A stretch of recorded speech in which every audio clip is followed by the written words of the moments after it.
issues have to go hand in hand together. Now, going back to enforcement or regulations, time frame of 2, 3, 5, whatever years, for current existing buildings, it will have economical constraints to it. And that may not go in line with the sustainability, because you don't want to go really green on a green and then you keep spending a lot of money to it. One of the issues which you asked me about the solar panels, for me to ensure, to make sure that I have all the time energy used to run my treatment technologies, I probably need as big as an airport facility to have my solar panels. So this doesn't go in sustainability approach. A lot of cost, a lot of resources, a lot of maintenance costs. Now to go back to current existing building, you might be able to do certain things like windows, but you cannot break the walls and then put isolations in them. You know, you cannot change your pipeline system in them. There's so little you can do, making sure that you are within the frame of the sustainability. I'm talking about the tap system. Water tap. That's what I'm saying. These are the so little things that we can do, yes. And Yes. fixing aerators. Yes. And From water point of view, yes. But when you talk about the green, there are other aspects to it. Your heat reflection, your heat transfer, one line to other line. When you talk about the green, you also have to consider your sound, noise. So green has a lot of more aspects to it. But there are things you can do, yes.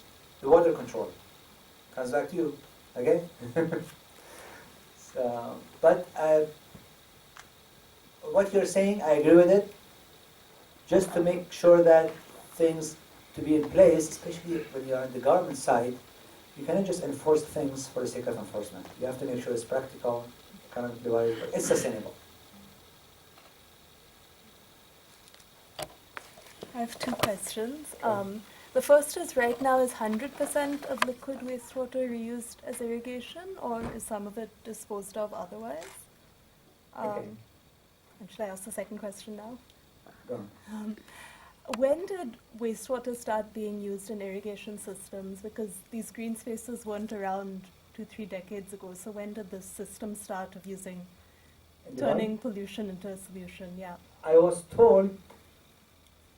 told that this was already facility was already operational in Al Garhoud just about when I was born. So it's been around.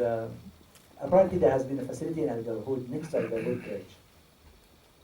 The current, the one which is in Al Warsan, which I mentioned, has completed 25 years. Obviously, started in 1989. It was designed in '84. Started operation in '89. As far as whether all of the treated water are utilized, the demand differs. It's seasonal. Summertime, you have a lot of, basically, demand is more than supply. The winter time, sometimes we are forced to drain it off to the creek. The supply is more than the demand. Okay, this probably a little bit, it's another clue to the question I asked. Why, even though when it's raining, we still have to have irrigation water spraying? Yes. So, any specific answer to that question now? You have to utilize the water. Because you have to Why? use the treated water as soon as possible, because it can't be stored for a long time. You don't have a storing facility. If it goes to a network, it has to go out somewhere.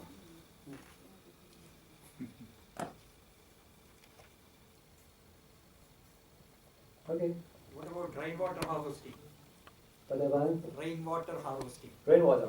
Yeah. Dubai has a stormwater network as well, which is collects the rainwater on the roads, places where it gets accumulated, and drains it back to the creek or the sea.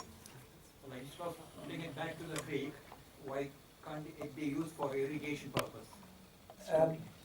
Okay, the water which gets collected from the roads and goes to the stormwater has a lot of sediments, a lot of suspended solids, it might have some kind of hydrocarbons of the oil and grease from the roads, that it's okay to go because it gets diluted with the seawater, but it probably might not be healthy to bring it back and spray it on the public areas. Just to add, like, it won't be it won't be sustainable having rainwater harvesting systems in Dubai, because it doesn't rain much That often. and it has a lot of maintenance cost. I mean, we have to store it, filter it, then use it. So it's a scarce natural resource for Dubai. We get sometimes, but when we get, it is plenty. It goes out of hands. That we have to take. It's a very good point of view. I would say if we had a lot of rain, that's a very good source of continuous huge amount of water rather than desalinating water.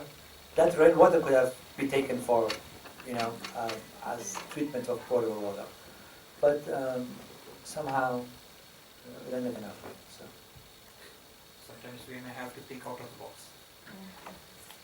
Yeah. Sometimes we have to go in the think tank.